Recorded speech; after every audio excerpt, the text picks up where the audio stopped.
मित्रांनो, मी आज एक तुम्हाला सत्य घटना सांगणार आहे। एक तरुण आपणाला एक जिद्द बाळगण्यासाठी, एक समाजामध्ये मान सन्मान मिळवण्यासाठी, एक उद्योगधंदा करण्यासाठी सरासर लोकांकडे पैसा नाही, पण हा पैसा उभा करायचा आणि तो महामंडळातून कर्ज घ्यायचं, त्याच्यावर धंदा बसवायचा।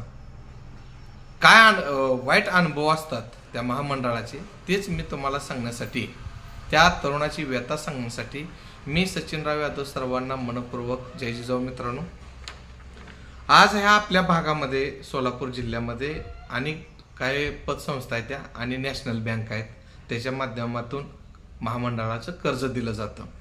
मित्रांनो, ही जर आपण विचार केला, मराठा समाजाचं जे महामंडळ आहे त्याचं नाव आहे अण्णासाहेब पाटील आर्थिक मागास विकास महामंडळ। याच्यातून मराठा समाजाला त्याचा फायदा होणार। ओबीसीचा विचार केला तर वसंतराव नाईक महामंडळाचा आहे। वाणी समाजाचा जर लिंगायतांचा विचार केला तर महात्मा बसवेश्वर आहेत। असे अनेक महामंडळ सरकारनं स्थापन केली। याच्या मागे काय लॉजिक असू शकतं, नसू शकतं, त्यांची ध्येय धोरणं काय हे आपणाला माहीत नाही। मित्रांनो, त्यावेळं जे अण्णासाहेब पाटील होतं की त्याच्यामध्ये एक युवक, साधारणपणे 25 ते 26 वयो गटातला युवक, एक रोजगार निर्माण करायचा आणि त्याच्या उद्धार करायचा, काय तर त्याचं एक स्वप्न असतं। आणि तो अण्णासाहेब पाटील आर्थिक विकास महामंडळमध्ये बँक ऑफ इंडिया या शाखेला भेट देतो आणि ते कर्जासंदर्भात चौकशी करतो आणि ते मार्गदर्शन करतात। मित्रांनो, फाईल ही 10 लाखाची, फाईल कितीचे? 10 लाखाचे।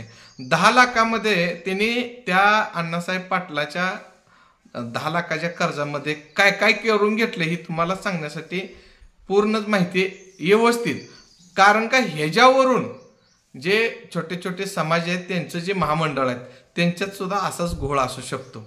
मित्रांनो, जे नॅशनल बँक आहेत ते सोडा, जे पतसंस्था आहेत त्या हे सरकारच्या कनेक्ट मधल्या पतसंस्थेला हे अधिकार दिलेत, कवचित दुसऱ्या ही पतसंस्थेला आहेत।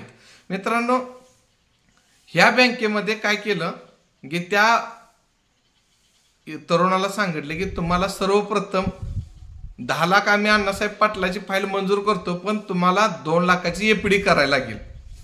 2 लाखाची हिकडून पैसे घे तर कुडून पैसे घे, एफडी केली। मित्रांनो, आता 2 लाखाची एफडी केल्यानंतर परत त्यांनी सांगितले की तुम्हाला आता हेल्थ इन्शुरन्स उतरायला लागणार आहे। हेल्थ इन्शुरन्स कितीचा उतरला तर प्रतिवर्ष 1,06,000चा, ते 6-7 वर्षे भरायचे आहेत, नंतर त्याचे काय असेल ते मिळणार आहेत।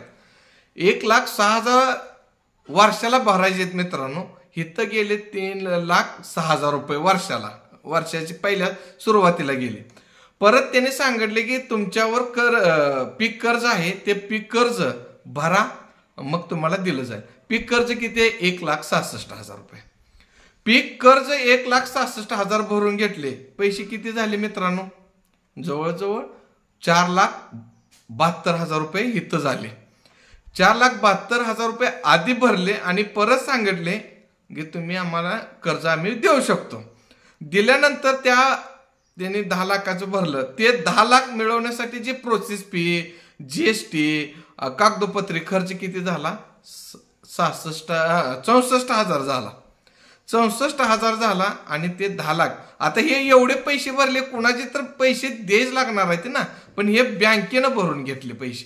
64,000 प्रोसेस फी सोडा, पण हे जे पैसे आहेत त्याच्यातले सुद्धा जीएसटी, बँकेचे चार्जेस मध्ये 64,000 आहे, म्हणजे बँक आहे जवळजवळ 5,12,000 रुपये इथं भरून घेतले 10 लाखाच्या पाठीमाग। आणि पुन्हा काय म्हणाले 10 लाखाची फाईल मंजूर झाल्यानंतर की तुम्ही हप्ता बाउन्स होऊ नये म्हणून आमच्या शाखेत तुम्ही 74,000 रुपये भरा, म्हणजे 5 आणि 12 हे 74, म्हणजे 5,90,000च्या आसपास बँकेतच पैसे राहिले। मित्रांनो, त्या माणसाच्या हातात किती पैसे आले? त्या माणसाच्या हातात किती पैसे आले ह्याचा बी विचार केला पाहिजे। 64 गेले, 74 गेले, तर 6,64,000 रुपयांनी का बँकेतच राहिलं 10 लाखातले। आणि आज त्या 10 लाखात जे व्यवसाय करायचा आहे हे तर 6,64,000 गेल्यानंतर साधारणपणे 4,36,000 रुपये ह्या मूळ जे कर्जदार आहेत त्याच्या खात्यात राहिले शिल्लक. आणि आता जे बँकेला पैसे जे आपण हप्ते भरायचे आहेत ते मात्र 10 लाखाचे भरायचे आहेत. हातात किती आले त्याचे पैसे? 4,36,000 रुपये आले. 4,36,000 जर येत असतील आणि 10 लाखाचा हप्ता येत असेल तर हा कर्जदार जो घेणार आहे त्यानं धंदा कसा काढायचा, त्यानं व्यवसाय कसा काढायचा. आणि 3 महिन्याला हप्ता आला मित्रांनो. 3 महिन्याचे पैसे जर विचार केला तर 90,000 आला पहिला हप्ता. परतचा साधारणपणे 86 का 85,000 आला. नंतरचा हप्ता 80,000 आला. म्हणजे कमी कमी होत चाललं. ह्याचा जर विचार केला साधारणपणे 90,000च धरा थोडक्यात. 90,000चे असे 3 हप्ते भरलेत तर 3 हप्त्याचे पैसे किती झाले? 3 त्रिक 2,70,000 रुपये निका हप्ता भरला. आजपर्यंत 6,64,000, 2,70,000, 9,44,000 तुम्ही एका वर्षात वजा केले. किती? 9,44,000 रुपये एका वर्षात भरून घेतले. आता 10 लाखाचं त्या ज्या तरुणानं जे कर्ज काढलंय त्या तरुणांचं काय करायचं? कसा व्यवसाय टिकवायचा कसा? तुम्हाला काय मित्रांनो, ही जी महामंडळ आहेत या महामंडळाचा आणि ह्याचा परतावा 3 हप्ते भरलेत, ह्याचा परतावा आज तागात मिळालेला नाही. ही एक शोकांतिका आहे. ग्रामीण भागातल्या तरुणांची एक शोकांतिका आहे. तो मराठा समाजाचा असो, ओबीसी असो, कुठल्याही समाजाचा असो, एक शोकांतिका आहे.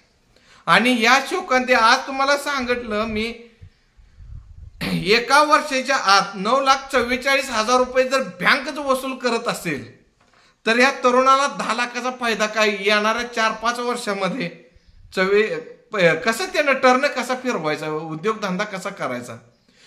तुमचं 10 लाख आले की उद्यापासूनच त्याला इन्कम चालू झालाय असे बी नाही. त्याला सुद्धा बाजारात फिरायला लागणार आहे, त्याला मार्केटिंग करायला लागणार आहे, त्याचा जो धंदा आहे त्याच्यासाठी चालना करायला लागणार आहे. मित्रांनो, सांगायचा मुद्दा म्हणजे ह्या ज्या बँका आहेत ह्या बँका अतिशय पारदर्शकपणानं जगवण्यासाठी हा धंदा आहे म्हणायचा.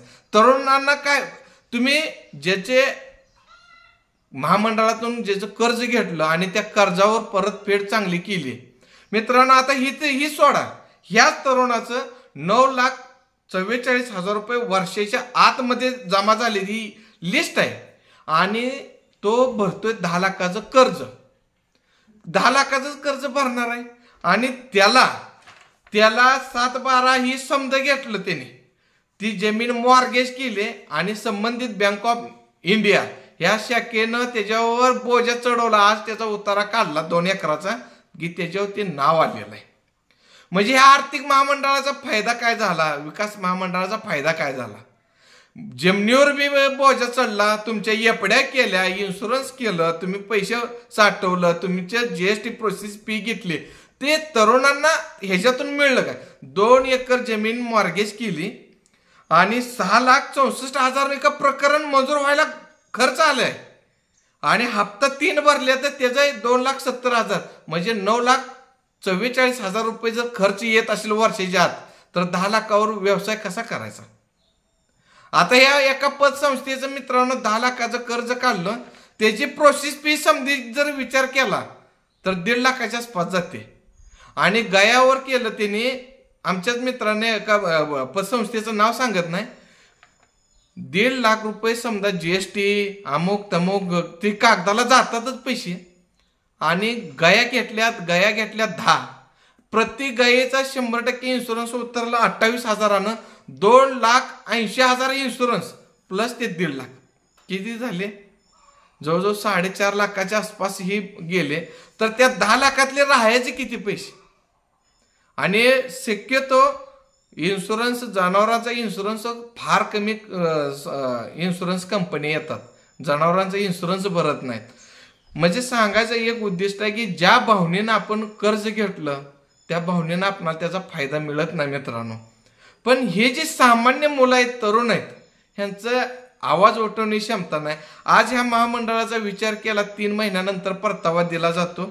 आज वर्ष होत आलं परतावा नाही.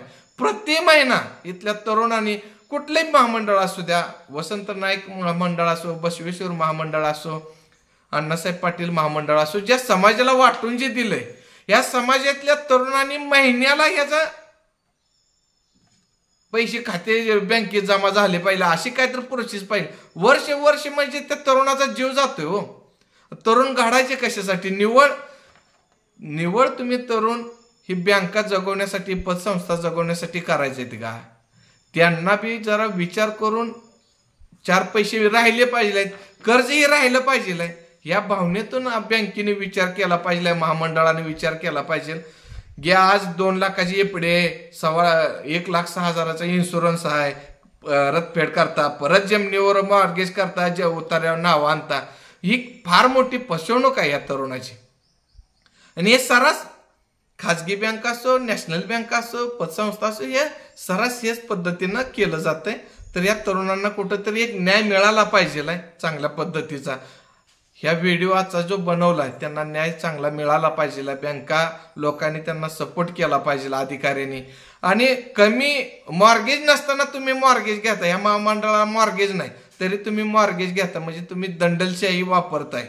तुमची बँक सुखरूप ठेवण्यासाठी म्हणा का काय म्हणा, तरी ह्या युवक आपणाला ह्या महामंडळाचा हेतू युवक उद्योग, जास्तीत जास्त युवक उद्योजक बनले पाहिजे, हाच हेतू आहे ना.